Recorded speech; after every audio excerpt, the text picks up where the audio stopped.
Welcome back to The Explainer. Today we're unpacking the epic 10,000-year story of a city that has made an absolute habit of rising from its own ashes.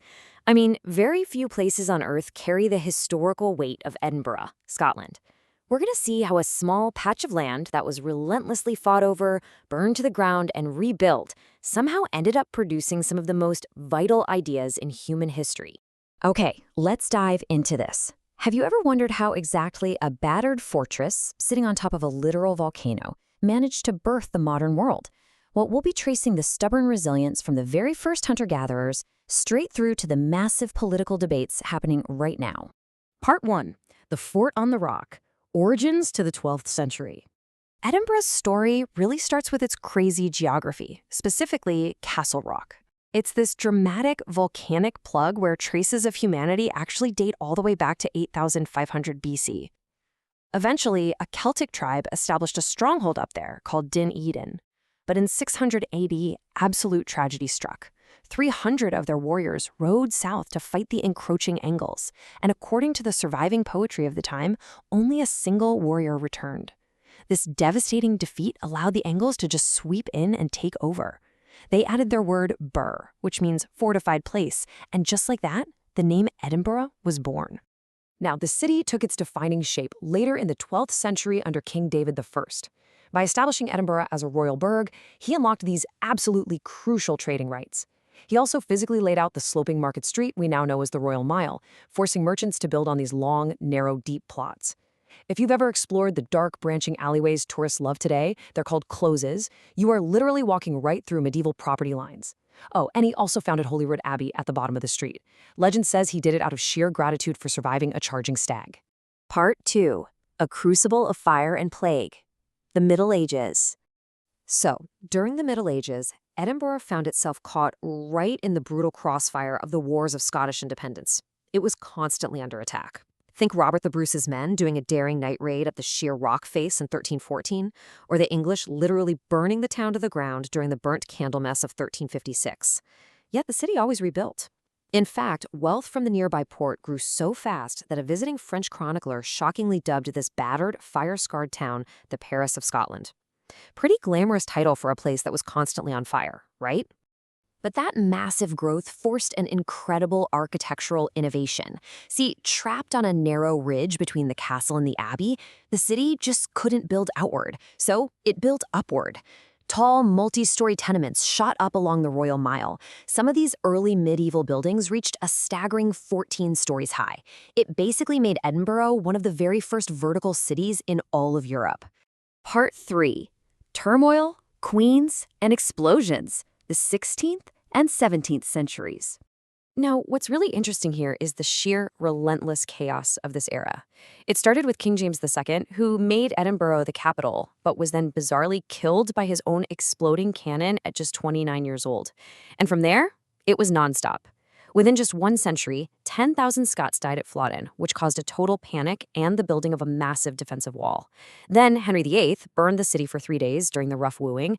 We also had Mary Queen of Scots, who watched her secretary get murdered, saw her husband killed in an explosion, and eventually abdicated, leading to the brutal laying siege. Yet, incredibly, no way you'd expect this. Amidst all this literal bloodshed, they still managed to open the hugely influential University of Edinburgh in 1583. If you thought the 17th century would calm down, you'd be wrong. It offered zero relief. In 1603, King James VI moved his court 400 miles south to London, instantly draining Edinburgh of its political gravity. Religious tensions literally boiled over when a woman named Jenny Geddes famously chucked her folding stool right at a bishop's head, sparking citywide riots. And then came an invisible enemy. A horrifying plague outbreak in 1645 turned those narrow, densely packed closes we talked about into absolute death traps. Right after that, Oliver Cromwell simply marched in and occupied the city. Part 4. The Enlightenment Eruption. Rebirth from Political Quiet. By 1707, the Act of Union merged Scotland into Great Britain. Edinburgh lost its parliament entirely, leaving locals feeling, as the poet Robert Burns so perfectly put it, bought and sold for English gold. But here's the wild part. This loss of political power actually sparked a miraculous intellectual rebirth. crammed into local taverns. You had guys like David Hume completely reshaping human philosophy. Adam Smith essentially founded modern economics in 1776, and James Hutton pretty much invented modern geology just by studying the local rocks. Robbed of its political voice, Edinburgh just casually decided to transform the world's understanding of science and economics instead. And this brilliantly illustrates how the physical city perfectly mirrored that intellectual shift. See, the old town had become deeply, deeply unsanitary.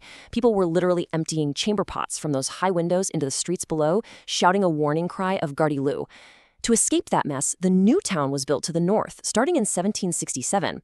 It was designed as this highly rational, mathematical grid of elegant Georgian architecture.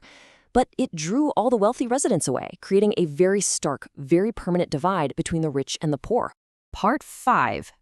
Victorian Shadows. Grandeur and Grit in the 19th Century. Entering the 19th century, Edinburgh was a city of extreme, almost unbelievable contrasts. It lost its industrial dominance to Glasgow, but it was absolutely thriving in medicine and publishing. Now, the absolute darkest example of this duality is the true crime story of Burke and Hare. The city's world-famous medical school created a massive demand for cadavers for dissection. Realizing the morbid business opportunity here, Burke and Hare didn't just dig up bodies, they manufactured them. They targeted vulnerable people in the Old Town, suffocating 16 victims just to keep the bodies intact for sale. Burke was eventually caught and hanged in 1829, and in a seriously grim twist of fate, his own skeleton is still displayed at the university today. Talk about karma. In massive contrast to that kind of depravity, the Victorian era also gave us Sir Walter Scott, who completely reinvented the romantic image of Scotland. Through his wildly popular historical novels and highly orchestrated pageants, he literally made the whole world obsessed with the Scottish landscape. Today, his legacy is commemorated with a massive Gothic spire right on Princes Street. It is actually one of the largest monuments to a writer anywhere on Earth. You can climb 287 steps to the top and look out over the very city he helped romanticize. Part 6. Rebirth of a Capital. The 20th Century to Today. Let's move to the 20th century. Edinburgh sent tens of thousands of its people to the World Wars, but uniquely, it managed to survive World War II without heavy bombing. So in 1947, with Europe still completely broken, the city decided that the best way to heal a fractured civilization was through art. They hosted a big international festival to break down borders. But the funny thing is, when 8 uninvited theater companies showed up anyway and just started performing on the edges of the official events, they accidentally invented the Edinburgh Fringe Festival. Today, that little accident draws over 3 million visits every single August. The late 20th century also saw Edinburgh finally, physically, reclaim its political identity.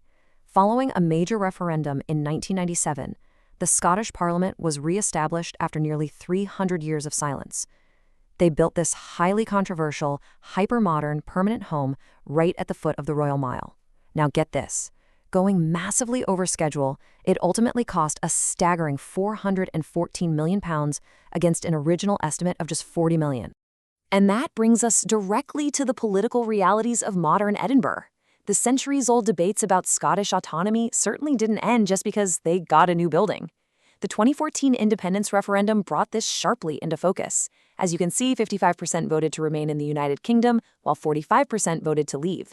The core arguments over governance, economics, and national identity, the exact same debates that have echoed through these historic streets for hundreds of years, are still actively shaping the city right now. So what does this all mean for us? From a battered frontier hill fort on a basalt rock, all the way to a thriving modern capital dealing with 21st century crises like housing affordability, Edinburgh's story is one of sheer, stubborn survival.